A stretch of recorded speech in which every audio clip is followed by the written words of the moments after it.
Part 2 पश्चाताप। बच्चों, भूल किसी भी व्यक्ति से हो सकती है। आवश्यक है उस भूल का प्रायश्चित।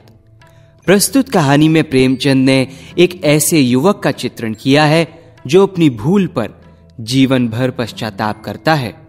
अंत में उसे संयोग से प्रायश्चित का अवसर मिल जाता है और उसका प्रायश्चित पूरा हो जाता है। जगत सिंह एक सैलानी, आवारा घुमक्कड़ युवक था।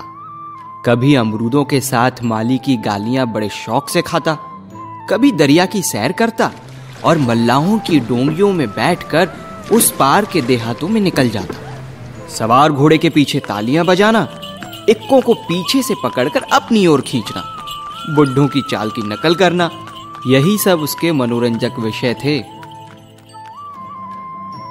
उसके पिता ठाकुर भगत सिंह अपने कस्बे के डाकखाने में मुंशी थे। अफसरों ने उन्हें अपने गांव का डाकखाना बड़ी दौड़ धूप करने पर दिया था, किंतु भगत सिंह जिन इरादों से यहां आए थे उनमें से एक भी पूरा ना हुआ। उल्टे हानि ये हुई कि दूसरे गांव से जो साग भाजी, उपले, ईंधन मुफ्त मिल जाते थे, यहां बंद हो गए। यहां तो सबके साथ घरेलू संबंध थे, कोई क्या देता। इस दुरावस्था में उन्हें जगत सिंह की हतलपकियां बहुत अखरती। उन्होंने कितनी बार उसे बड़ी निर्दयता से पीटा, पर इस मार पीट, घुड़की धमकी किसी का उस पर असर न होता था। जगत सिंह की शरारतों से घर के सभी लोग तंग आ गए। जगत सिंह अपने शौक को पूरा करने के लिए दिन रात रुपए चुराने की ताक झाक में रहता था। एक दिन भगत सिंह दोपहर को डाकखाने से चले, एक बीमा रजिस्ट्री जेब में डाल ली।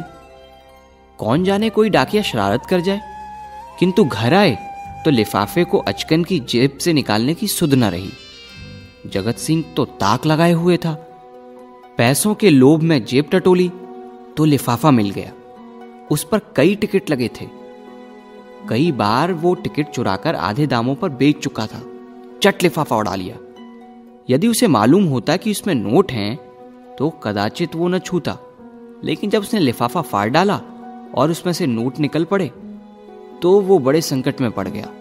उसकी दशा उस शिकारी की सी हो गई जो चिड़ियों का शिकार करने जाए और अनजाने में किसी आदमी को निशाना लगा दे। उसके मन में पश्चाताप था, लज्जा थी, दुख था, पर उस भूल का दंड सहने की शक्ति न थी। उसके मन में बड़ी उथल पुथल मची रही। वो तय न कर सका कि फटे लिफाफे और रुपयों का क्या करे। उसी दिन शाम को वो मुंबई चल दिया। दूसरे ही दिन मुंशी भगत सिंह पर गबन का मुकदमा दायर हो गया। मुंबई के किले के मैदान में बैंड चल रहा था और राजपूत रेजिमेंट के सजीले सुंदर जवान कवायद कर रहे थे। जब कवायद खत्म हो गई तो एक छरछरे बदन का युवक नायक के सामने खड़ा हो गया। नायक ने पूछा, तुम्हारा क्या नाम है?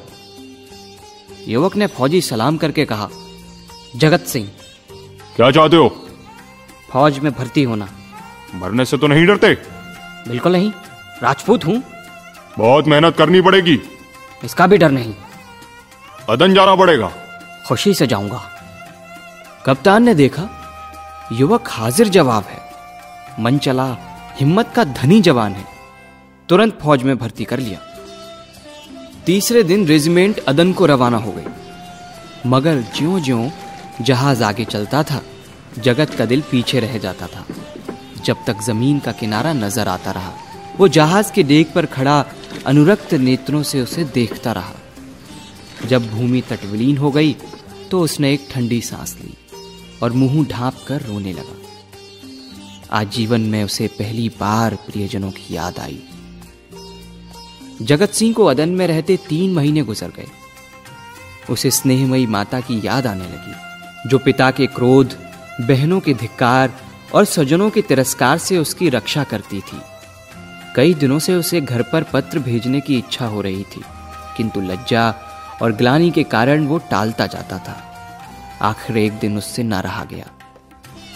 4 वर्ष बीत गए। कैप्टन जगत सिंह योद्धा उस रेजिमेंट में वहीं है। कठिन अवस्थाओं में उसका साहस और भी बढ़ जाता है। जिस मुहिम में सबकी हिम्मत जवाब दे जाती है, उसे समाप्त करना उसी का काम है। वो सदैव आगे रहता है। वो इतना विनम्र, गंभीर, प्रसन्न चित्त है कि सारे अफसरों का इतना विश्वास है कि वे प्रत्येक विषय में उससे परामर्श करते हैं। जिससे पूछे वो वीर जगत सिंह की विरुदावली सुना देगा। कैसे उसने जर्मनों की मैगजीन में आग लगाई, कैसे अपने अफसर को मशीन गनों की मार से बाहर निकाला, कैसे अपने एक मातहत सिपाही को कंधे पर लेकर निकल आया। ऐसा जान पड़ता है उसे अपने प्राणों का मोह ही ना हो, मानो वो काल को खोजता फिरता है। लेकिन नित्य रात्रि के समय जब जगत सिंह को अवकाश मिलता, वो अपनी छोलदारी में अकेले बैठकर घर वालों की याद कर लिया करता। 2-4 आंसू की बूंदें अवश्य गिरा देता। वो प्रतिमास अपने वेतन का एक बड़ा भाग घर भेजता। कोई सप्ताह नहीं जाता कि वो अपनी माता को पत्र ना लिखता हो। सबसे बड़ी चिंता उसे अपने पिता की रहती, जो आज उसी के दुष्कर्मों के कारण कारावास की यातना झेल रहे हैं। हाय, वो कौन सा दिन होगा कि जब वो उनके चरणों पर सिर रखकर अपराध क्षमा कराएगा और वे उसके सिर पर हाथ रखकर आशीर्वाद देंगे। 4.25 वर्ष बीत गए। संध्या का समय है। नैनी जेल के द्वार पर भीड़ लगी हुई है। कितने ही कैदियों की मियाद पूरी हो गई है। उन्हें लिवा जाने के लिए उनके घर वाले आए हुए हैं। किंतु बूढ़ा भगत सिंह अपनी अंधेरी कोठरी में सिर झुकाए उदास बैठा हुआ है।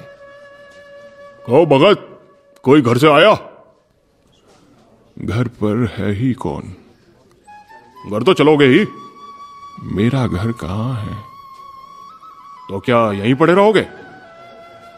अगर ये लोग निकाल न देंगे तो यहीं पड़ा रहूंगा। आज ना जाने क्यों भगत सिंह को अपने प्रताड़ित निर्वासित पुत्र की याद आ रही थी। अगले दिन जेल का अफसर आया।